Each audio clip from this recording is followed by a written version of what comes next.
हमारे बस का नहीं। तो गोकर्ण जी सूर्य भगवान के उपासक थे। सूर्य भगवान से निवेदन किया, आप बताइए कि मेरे भैया की मुक्ति कैसे होगी। तो सूर्य भगवान ने कहा, श्रीमद् भागवतान मुक्ति सप्ताह वाचनम कुरु। श्रीमद् भागवत जी से मुक्ति होगी। आप श्रीमद् भागवत जी की कथा सुनिए। इसकी मुक्ति किसी से नहीं, ये भागवत जी की कथा उसके निमित्त सुनाने से उसकी मुक्ति। सप्ताह वाचनम कुरु, तुम ही करो।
गोकर्ण जी अपने भैया के लिए श्रीमद् भागवत जी की कथा का वाचन किया है।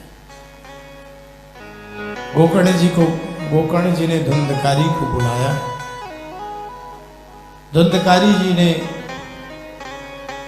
एक वंश में प्रवेश श्रीमद् भागवत जी की कथा सुनी। विकार रूपी जो 7 गांठें थी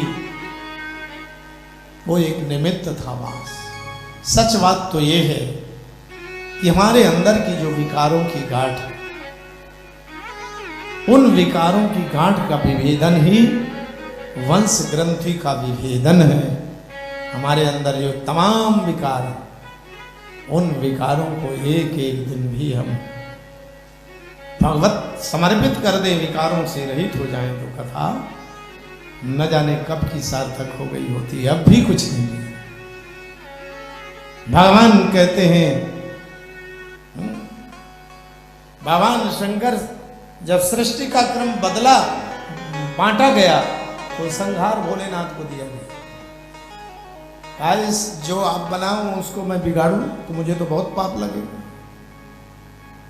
कहा नहीं, आपको कोई पाप लगने वाला नहीं। भक्तों का जो पुण्य है ना, भक्तों का पुण्य आपके पापों का क्षरण करेगा। तो भक्तों का पुण्य भगवान शंकर के पापों का मतलब, जो पापात्मा आते अपना पाप छोड़ दे, तो जो उनको पाप चढ़ता है, आप लोग दर्शन करते हो तो शंकर भगवान पाप रहित होते। यही बात गंगा जी की। गंगा जी को जब कहा गया कि आप धरती में चले जाओ, आप पापी नहाएंगे तो हमको तो और ज्यादा पाप चढ़ जाएगा। तो भगवान ने कहा, जब पुण्यात्मा नहाएंगे तो तुम्हारा समस्त पाप क्षरण हो जाएगा, दूर हो जाएगा। तो पुण्यात्माओं का इतना बड़ा प्रभाव होता है। 7 दिन में कथा सुन करके धुंधकारी जी देवत्व को प्राप्त हो गए। देवत्व को प्राप्ति का तात्पर्य भगवत स्वरूप हो गए। विमान आया और विमान में विराजमान होकर भगवान का स्मरण करते हुए बोले, भक्तवत्सल भगवान की जय। शिकारी जी भगवान के धाम को चले गए। श्रीमद् भागवत जी के 5 अध्यायों की कथा आप लोगों ने सुनी। श्रीमद् भागवत जी की कथा कैसे सुननी चाहिए, ये विधि 6ठे अध्याय में लिखी, सुंदर विधि विधान के साथ ये पितरों में आप लोग तीसरी बार भगवान की कथा श्रवण कर रहे हैं। तो देवताओं का अर्चन वंदन विधि विधान के साथ में हुआ। विद्वान लोग, ये सब आचार्य वृंद आपके सब जिनको जिसने संकल्प दिया वो पाठ कर रहे हैं। पाठाचार्य पाठ करेंगे, ये सब विधान के अंदर है। दैनिक भगवान का अर्चन वंदन हो और मूल पाठ हो। सायंकाल आप लोग सब कोई अपना एक प्रमुख मान करके हम कथा सुनने के लिए आए हैं। तो ये 3 घंटे कहीं भी भ्रमण करने के लिए न जाएं, ये कथा के विधान के अंदर। तो इस प्रकार से भगवान का सुंदर जन्मोत्सव मनाना चाहिए, भगवान का सुंदर विवाहोत्सव मनाना चाहिए। और इस प्रकार से विधि विधान के साथ भगवान की कथा सुनकर अंते हवनम, भगवान का सुंदर हवन करना चाहिए। विप्र भोज, संत भोज, कन्या भोज आदि करना चाहिए। तो सब करते ही हैं हम। असारे संसारे विषय विषसंगा कुलधिया क्षणार्धम क्षेमार्थम पिबत सुख गाथा तुलसुधा किमर्थम व्यर्थम भो ब्रजत कुपथे कुत्सित मते परीक्षित साक्षी श्रवणमपि मुक्त्युक्ति कथने। इस असार संसार में सार क्या है? बड़े भाग्य मानुष तनु पावा, सुर दुर्लभ सदग्रंथन गावा। मानव तन पाए हैं तो मानव तन में भगवान के प्रति प्रेम होना चाहिए। कैसे प्रेम होना चाहिए? तथास्माकं प्रीतिः जनयति तवा लोकनमिदं मयूराणां मेघा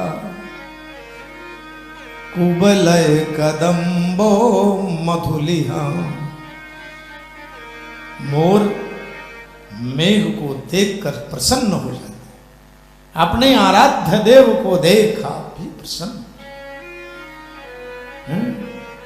पुष्पों को प्रस्फुटित देख भौरा प्रसन्न हो जाता। सरोजानां भानो, कमल का कितना बड़ा प्रेम, जैसे सूर्य उगे उदय हुए प्रस्फुटित हो गया, प्रसन्न हो गया। अपने प्रभु को देख, अपने आराध्य देव को देख हम भी इसी प्रकार से प्रसन्न। कुसुम समय कानन भुवा चकोरानां चंद्रा। चंद्रमा उदित हुए कि चकोर की दृष्टि उस चंद्रमा पर। संसार एक तरफ, यदि हमारी लगन है, गोपियों ने सब कुछ छोड़ करके भगवान को मनसा वाचा कर्मणा, कुछ पढ़ी लिखी नहीं थी लेकिन भगवान को समर्पित थी। चित्रकूट के भील आदिवासी ग्वालवाल कोई पढ़े लिखे नहीं थे, भगवान को समर्पित। कैसे समर्पित थे? संसार से कुछ लेना देना नहीं हो चकोर को। चकोरानां चंद्रा प्रथयति यथाश्चेतसमिदं तथास्माकं प्रीतिः जनयति तवालोकनविदं। तो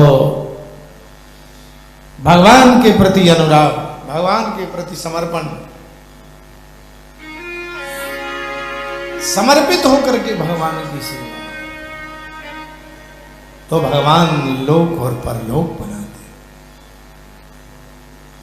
जनयति तवालोकनमिदम्,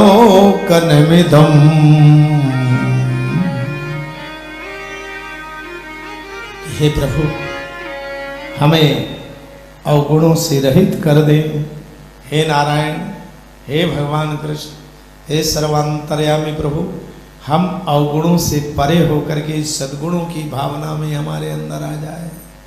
विकारों को, हे नाथ, हे हमारे प्रभु, हमें विकारों से रहित कर दो। आपके बिना हमारा, गोपियां क्या कहती हैं? गोपियां कहती हैं एक क्षण कल्प के समान व्यतीत होता है कन्हैया तुम्हारे बिना। तो हमारा भी हे प्रियतम, हे प्रभु, आपके बिना एक क्षण ना जाए। श्वास श्वास में भगवान का नाम है। 21,600 श्वास लेता है सामान्य व्यक्ति जो रोगी नहीं, और उसमें शास्त्र कहते कि हर श्वास करमुक्ते बहुतक जपे, श्वासा जापे को और श्वासा तज नयन जपे, तो सच्चा जापको। आंख से भी माला जपो, लेकिन अभ्यास हो जाए कि मानसिक चलने लगे, श्वास में चले, और उससे भी श्रेष्ठतम जप अपने नेत्रों में भगवान को समझे। मंदिर में जाकर आंखें बंद नहीं करना, कभी भी कहीं भी मंदिर में जाकर भगवान को आंखों में प्रविष्ट कर लाना, और फिर घर में जहां भी रहते हो आंखें बंद करके दर्शन करना। जब वहां आंखें बंद कर लोगे तो क्या दर्शन करो? वहां दर्शन करने के लिए, ध्यान करने के लिए नहीं जा रहे हो। तो मंदिरों में जाकर के अच्छे से सतर्क एकाग्र मन से अपने आंखों को खोल के एकाग्रता से अपलक भगवान शंकर के उस दिव्य स्वरूप के दर्शन कर अपने नेत्रों में, जहां भी जिस तीर्थ में जाओ, उन दिव्य स्वरूपों को अपने आंखों में विराजमान कर दिया। पुतली में श्याम लाल, सीपी में लखन लाल, लाडली जो लाल लाल डोरों के। इस प्रकार से परीक्षित साक्षी क्षणार्धम क्षेमार्धम पिबत सुख गाथा तुलसुधा। बेटा की शादी बेटा पैदा किया है तो करना पड़ोगा। बेटी घर में है, बेटी को ब्याहना होगा, घर रहने के लिए बनाना होगा। ठीक उसी सिद्धांत में आओ कि मानव तन प्राप्त किए हो तो अपने कल्याण के लिए श्रीमद् भागवत जी की कथा भी सुनना होगा। स्वतंत्र रूप में हमारे अरविंद जी कर रहे हैं व्यवस्था।